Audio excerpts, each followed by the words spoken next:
So, you've come to this video seeking a way to make Left 4 Dead 2 feel something a bit like Doom, or perhaps the recently released Treyprank 2, or maybe another game like these two. Either that, or you're just curious to see how one man can ruin exactly what Left 4 Dead was trying to be and instead make something else with it. I recently watched Ratlobber's new video on Left 4 Dead 2 in which he uses a series of add-ons plus other modifications and tries to make the game as realistic as possible. It was a very good video showcasing what you can really do with this game and just how versatile the source engine is even to this day. The whole game can be changed to suit you and your tastes. Chances are there is something in the workshop that gives you exactly what you want or something that's at least close to it. Because of this, it still has one of the biggest modding communities, even after 15 years since its release. It's one of the major reasons as to why it still has an astounding player count to this very day, beating the game that was meant to replace it, Back 4 Blood, by a very, very big margin. That video, as well as the fact that I have been playing modded Left 4 Dead 2 for a good while now, made me think, I wonder if I could transform this game into essentially the equivalent of a boomer shooter. Loads and loads of workshop add-ons instantly sprung to mind, and with that, I decided to get to work.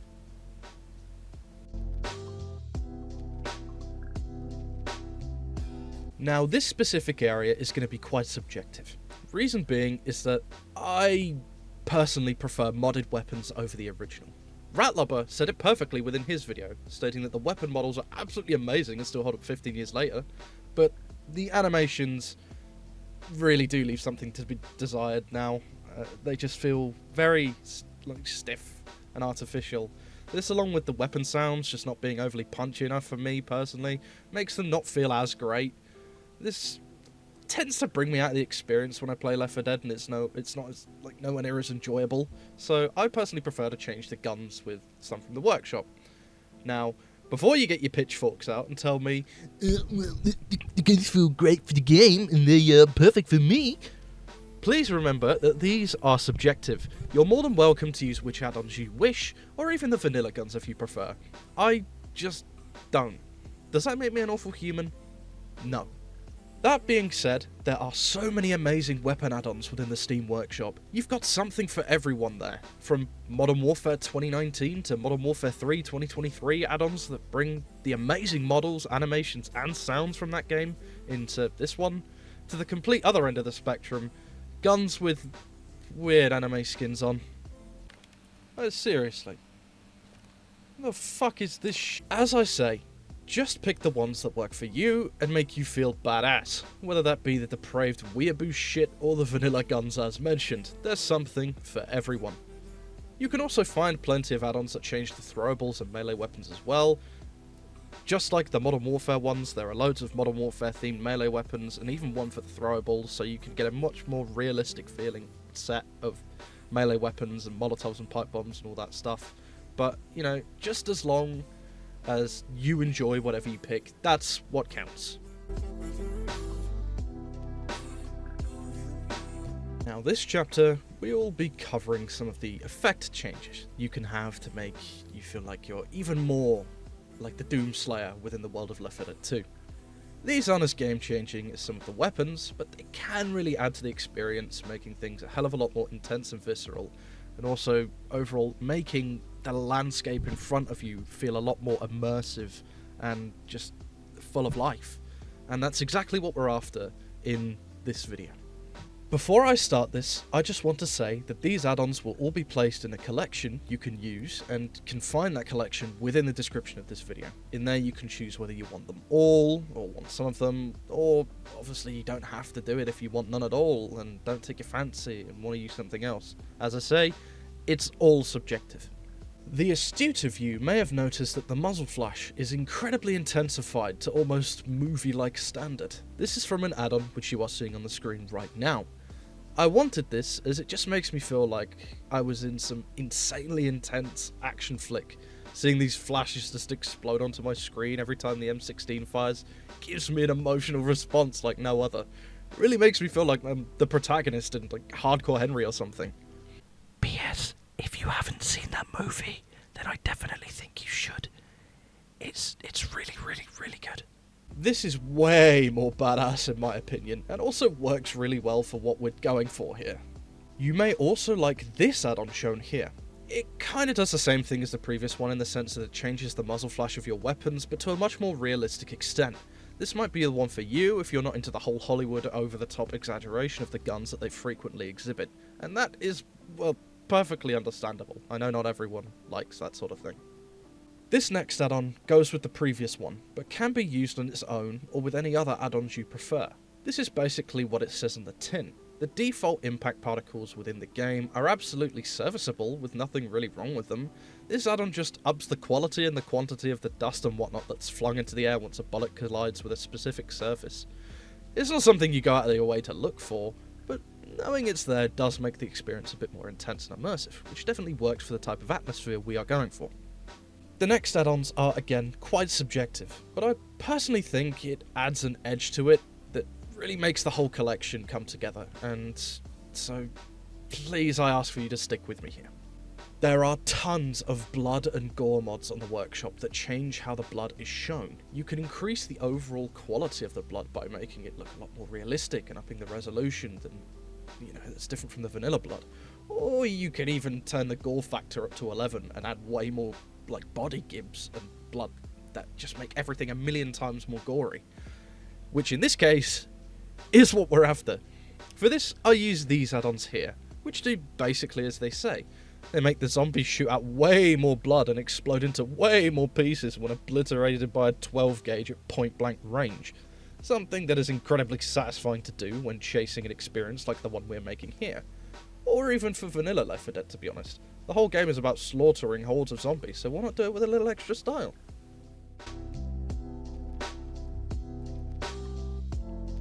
Now we've got our punchy and satisfying weapons, our insane amounts of blood, plus our over-the-top beautiful muzzle flash and other effects. What could be next? That's it, ladies and gentlemen. The crux of all satisfaction. Slow motion.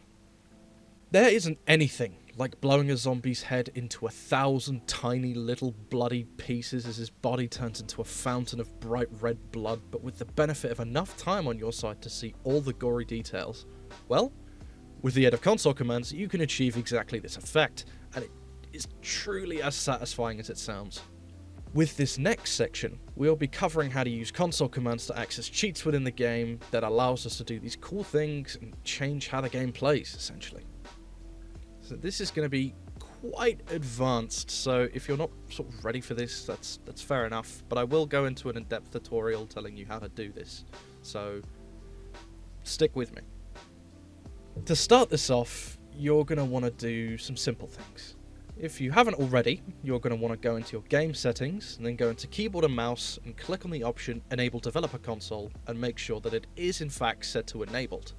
Next, you need to close your game, and then head to your Steam library. Here you want to right click on your Left 4 Dead 2 installation in your library, and you should see some options. Click on Properties, and it should open the General tab. On the bottom of that tab, you should see a Launch Options box thing that you can enter some things into. You need to type in -console as you see on screen. What this will do is it'll allow the console to be opened when the game starts and you're in the main menu. Once the game loads into the main menu, the console should have appeared on your screen. You don't want to click off the console as you still need to bind it to a key. I personally use F6 as my console key, so for example you just need to type into the console bind F6 toggle console as it's shown on screen. But you can obviously replace this with whatever key you want, it can be whatever feels right to you. Once this is done, simply just hit enter.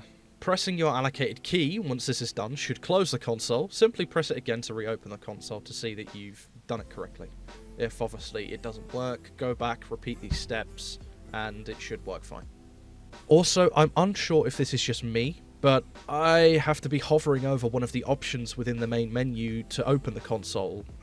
Again, unsure if this is a problem unique to me, but if you're certain you've done everything right and it's still not opening, then give that a try at least. Now you should have a functioning developer console, plus a key that opens and closes it. Now that this is done, you're going to want to load into a map. So for example, we'll just use Dead Center, as it's the first campaign. in the first map. So for that, we need C1M1, so that's campaign 1 map 1 in the console. All you want to do is just press enter on that, and it should load you into the first map of Dead Center. Provided you want any other maps, you just do C2M1 or C3M1, something like that. You know, just learn what order the campaigns come in, and that will be their respective number, basically.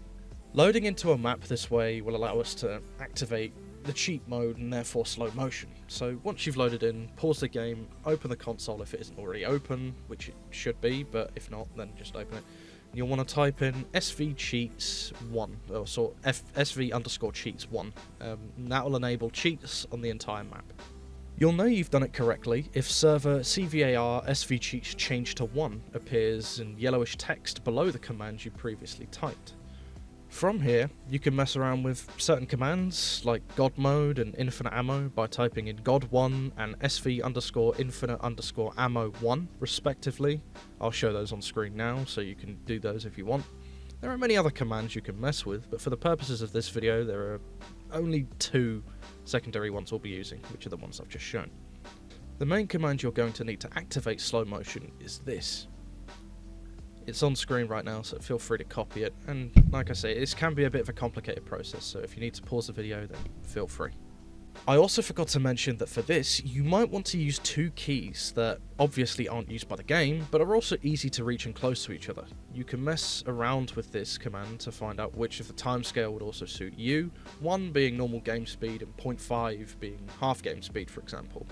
Next, you're going to want to type in this command shown on screen, using the second chosen key as the one to bind to, and this command allows you to stop slow motion and go back to normal.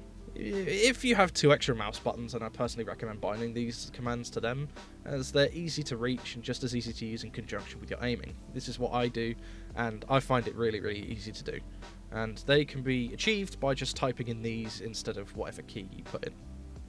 Once this is done, you're ready to take on the Horde with your newfound power. Just add some incredibly heavy music. I recommend the Doom soundtrack personally, but again, whatever suits you. And you're ready to go.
I am very aware that this whole experience won't be for everyone.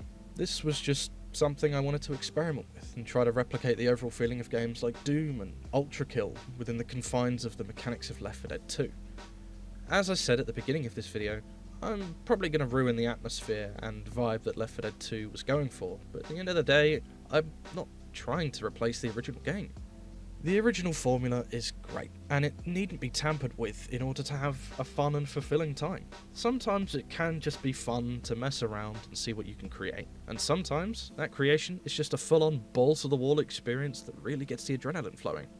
And that is the beauty of games like Left 4 Dead 2. It allows you to play how you want to play, cater the experience for your own tastes. And that, my friend, is why Left 4 Dead 2 has been on the top for 15 years and will probably be on the top for the foreseeable future. Well, I won't take up any more of your precious time. If you made it this far in the video, then I really, honestly to God, greatly appreciate you.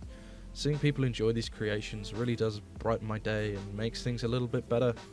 So I hope you guys enjoyed this look into how you can transform the feel of a game with just a few mods and a bit of ingenuity. And yeah, I guess that's it. Thanks for watching. I'll see you all in the next one. Bye bye, guys.